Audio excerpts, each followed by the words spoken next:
Economia com Juliana Rosa, só que sim, né? Porque ontem foi só que não, sabe, Juliana? Economia com Juliana Rosa, só que não. E aí a gente entrou com outra notícia. Mas, Juliana, reajuste do preço dos combustíveis, estava uma defasagem grande, né? O que se pode falar sobre isso? O que se pode esperar, temer, desejar? Conta para nós. Tudo bom, Ineg? Boa tarde para você, para Débora. Oi. Boa tarde para o nosso ouvinte. Demorou, né, o Ineg? Estava se falando já em abrasileiramento dos preços de combustíveis aqui no Brasil. A gente já conversou a beça sobre isso, porque desde que o presidente da Petrobras, Jean Paul Prats, informou, fez aquele anúncio de que haveria uma mudança na fórmula de cálculo dos combustíveis, não ficou claro como é que seria esse cálculo. Ele mostrou ali as variáveis, porque até então, antes da mudança, os preços seguiam a cotação do petróleo e o dólar.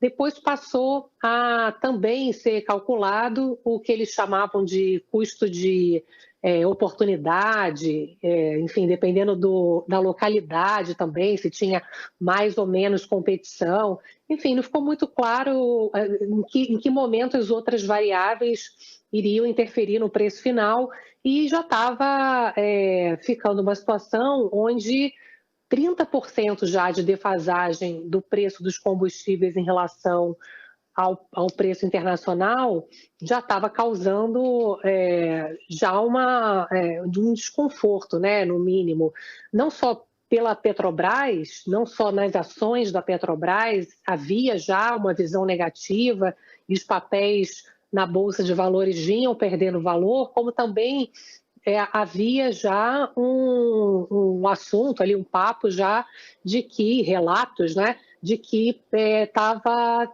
podendo já afetar a distribuição de combustíveis no Brasil, principalmente diesel, porque a Petrobras não consegue colocar diesel em todo o país, não dá conta. A gente precisa de cerca de 30% do diesel importado. E aí, se a Petrobras vende mais barato, muito mais barato aqui dentro do que fora, os importadores não trazem. Então, falta diesel, aquela coisa, né? Como o Adriano Pires fala muito, né? O consultor especialista nessa área, a energia cara é aquela que a gente não tem. Então, se começa a faltar, obviamente que o preço vai subir. Então, já estava uma situação onde não dava mais para evitar essa defasagem grande. Então, agora o diesel, praticamente com esse aumento divulgado hoje pela Petrobras, o diesel volta aos preços ali internacionais, praticamente você tem aqui zerada a diferença entre o diesel vendido aqui no Brasil e a média dos preços internacionais do diesel, e a comparação com a gasolina ainda está devendo aí um aumento adicional de 8%. Os impactos, Oineg, a projeção é que a inflação aumente em 0,3%, então as previsões que estão aí rodando na casa dos 5%. Já tinha muita previsão, já meio que esperando que isso pudesse acontecer, então já tinha o que os economistas chamam de viés de alta, mas, enfim, se é 5, pode subir, talvez não para 5,3, mas um pouquinho, porque ninguém sabia exatamente qual seria o percentual de ajuste, e também os mais otimistas aí que achavam que os juros poderiam cair de forma mais acelerada, aquele corte de 0,75 na Selic fica descartado agora com esse aumento de combustíveis e o aumento também esperado da inflação, hein, Neg? Bom, a gente tem que acompanhar porque, obviamente, o descompasso entre um preço e outro gera um efeito sobre o valor da companhia, gera um efeito sobre a ação da companhia, gera um efeito sobre a percepção de valor e de responsabilidade da gestão da empresa, né? Então não é só olhar para como se fosse um gesto de generosidade quando mantém baixo ou perversidade quando aumenta, mas é uma opção que quando você conversa com alguns especialistas, eles não gostam dessa ideia de defasagem, de abertura de preço, uma diferença muito grande entre o preço praticado lá fora e o preço praticado aqui dentro. E acham e veem com bons olhos o sistema que funcionava até agora.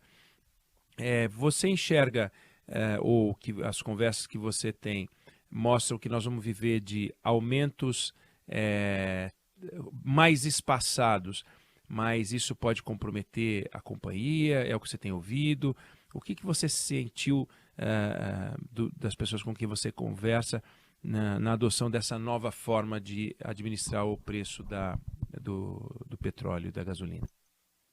A pior coisa disso tudo, né, Gui, é a falta de transparência.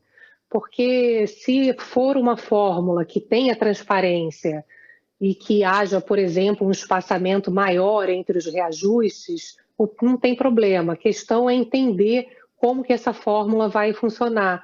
Então, a percepção que eu sinto conversando tanto com os especialistas ali no mercado financeiro, quanto os professores desse setor de energia, é que a percepção é de que há uma espécie de abrasileiramento mesmo dos preços, de ter uma defasagem, de ter um cálculo que não é claro, e aí ninguém sabe exatamente em que momento, porque a defasagem estava 30% em relação ao preço internacional. Dentro desse abrasileiramento, quanto que é permitido absorver, por exemplo, né? Já que se fala que uma parte, a maior parte é produzida aqui, então a gente não pode pegar totalmente os preços e balizar pelos preços internacionais. A questão é que commodity, produto que é negociado internacionalmente, não é só o petróleo, outros produtos são negociados em dólar, porque senão se fica barato aqui, o produtor, por exemplo, de carne